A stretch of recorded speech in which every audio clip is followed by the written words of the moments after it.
Welcome back Ali जी। खजर साहब। But इसके साथ साथ ये भी इतलात आ रही हैं, पिछले दिनों में आपने देखा कि जब मुज़ाकरात हो रहे थे अमेरिका और ईरान के दरमियान, तो सऊदी अरब के भी वज़ीर ख़जाना आए हुए थे।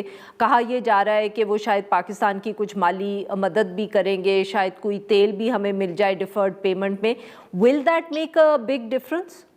देखिए जी, अब ये कितना करेंगे, किस किस तरह से करेंगे, इस पे बहुत डिपेंड करता है। देखिए, अभी हमने 1.3 बिलियन यूरो बॉन्ड पे किया है, 3.5 बिलियन हम जो है यूएई का पे कर रहे हैं। तो अप्रोक्सीमेटली $5 अरब हम जो पे कर रहे हैं, और सऊदी अरब से एडिशनल जो कमिटमेंट की बातें हो रही हैं, वो खबरों में पड़े तो $5 बिलियन का ही नाम आ रहा है। तो ये तो रिप्लेसमेंट होगी, डिपॉजिट डिपॉजिट से रिप्लेस होगा, या डिफर्ड ऑयल फैसिलिटी टाइप होगा। तो वो तो एसेंशियली हमें वहीं पे ले आएंगे जहां पे हम जंग से पहले थे, यानी कि जंग के बाद जो हमारे रिजर्व कम हो रहे हैं, ठीक। उसको हम वापस ले आएंगे। तो कोई सिचुएशन में जो तेल की ज्यादा कीमतें हैं, उसका रिस्क तो रहेगा आपकी सिस्टम में। जी।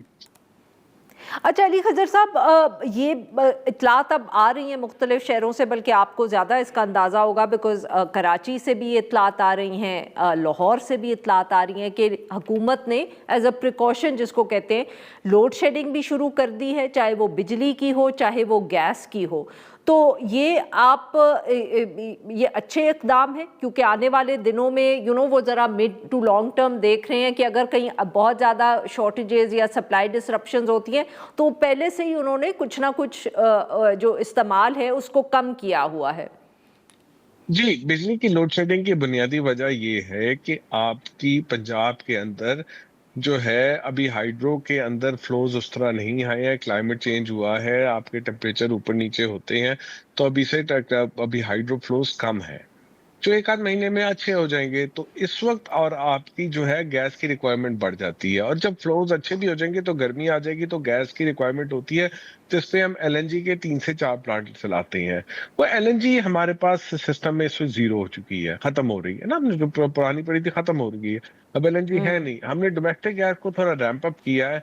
वो हमने को 4 कार्गो जितनी उससे हमने एक्स्ट्रा निकालना शुरू कर दिया। हम मंगवाते तो 10 कार्गो थे, तो 6 का डेफिसिट तो है अभी उसमें से। तो उसकी वजह से हमारे यहाँ जो है कि वो कहीं ना कहीं गैस की कटौती आपकी हो रही है, चूल्हों के लिए भी। और फिर उसमें बिजली चूंकि नहीं बन रही है, तो उसका ऑल्टरनेट क्या है जी? ऑल्टरनेट है कि फर्नेस ऑयल पे बनाए। फर्नेस ऑयल पे अगर बनाते हैं तो वो 40 रुपए की बिजली बनती है, जबकि बाकी चीज बड़ी सस्ती है। तो 40 रुपए की मार्जिनल कॉस्ट बता रहा हूँ, इसके ऊपर बाकी कॉस्ट और आ जाती है ऊपर। जो जैसे कि न्यूक्लियर जो 6 रुपए, कोयले की 6 रुपए की बनती है, ठीक है, तो फर्नेस ऑयल पे 40 रुपए की बनती है। उसमें एक आईएमएफ ने एक लेवी लगा दी है जी, कि फर्नेस ऑयल पे उस 10 रुपए तो उसी के सीधे लेवी के आ जाते हैं। तो वो लेवी इन्हें हटा देना चाहिए, बट वो आईएमएफ उन्हें हटाने नहीं देता, क्योंकि वो कहते हैं आरएसएफ नहीं बन।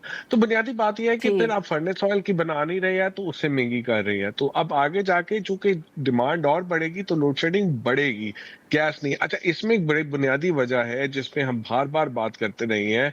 वो ये है कि हमारे यहाँ बड़ी चीप सप्लाई साउथ में है। साउथ के अंदर हमारे थर कोल लगा हुआ है, साउथ में ठीक। हमारे न्यूक्लियर लगे हुए हैं।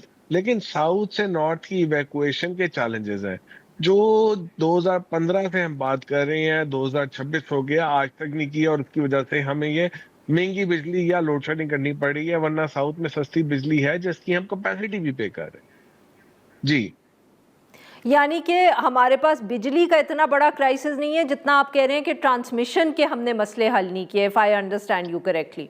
जी जी जी, हमारे पास जनरेशन कैपेसिटी कंट्री लेवल पे है, बट पंजाब में जो सप्लाई कर सकते हैं वो नहीं। जी। अच्छा अली खजर साहब, तो क्या इस माहौल में हुकूमत को एक दफ़े फिर सोलर पे तवज्जो नहीं देनी चाहिए? क्योंकि आपकी बात से तो मुझे ये समझ आ रहा है कि जंग हो या ना हो, we are facing a shortage in the summer months. जी, सोलर तो देखें बहुत लग चुका है, और कई जगहों पे तो सोलर इतना ज्यादा लगा हुआ है कि सोलर की वजह से ग्रिड, चूंकि जब दिन में वो ग्रिड पे चूंकि सोलर लगा हुआ है और वो वापस भेजते हैं, अभी एसी का लोड आया नहीं है, तो वो वापस जब भेजते हैं तो उसकी वजह से वो ग्रिड भी अनस्टेबल हो जाता है कई जगह पे, उसकी वजह से भी बिजली चली जाती है। तो सोलर तो और भी लगेगा, लेकिन सोलर एक हद, और से सोलर के साथ अब बैटरी सोल्यूशन भी लगेंगे। बैटरियां सस्ती होती जा रही हैं, तो लोग स्टोर करने लग जाएंगे और करेंगे। लेकिन फिर भी आपको बहरहाल ग्रिड की तो जरूरत पड़ेगी। ऑफ पीक का जब आप शाम में सोलर नहीं होता, तो उस वक्त क्या करेंगे? और दिन में चले जिधर सोलर है, वहां पे वो अपने सोलर से अपने घर की बिजली बैटरी के थ्रू चला लेगा, जैसे लोग यूपीएस और जनरेटर से चलाते हैं। बट जिसके पास नहीं है तो उसको तो प्रॉब्लम होगा, और सोलर बिल्कुल लगनी चाहिए, और उसको सोलर को और एनकरेज करना चाहिए। नेट मीटर देखिए, आपका जो टोटल सोलर मुल्क में लगा हुआ है उसमें से सिर्फ 10% जो है वो नेट मीटरिंग पे है, 90% बिहाइंड द मीटर है, जिसका मीटर से कोई ताल्लुक नहीं है। तो नेट सही। मीटरिंग पॉलिसी का चेंज भी हो गई है सोलर पे, एज लॉन्ग एज वो टैक्स ना करें तो सोलर लगता रहेगा उसी तरह से। जी बहुत बहुत शुक्रिया अली खिजर, आपने हमारे लिए वक्त निकाला। नाज़रीन, यहाँ पे this is all for today, we'll be back tomorrow at the same time.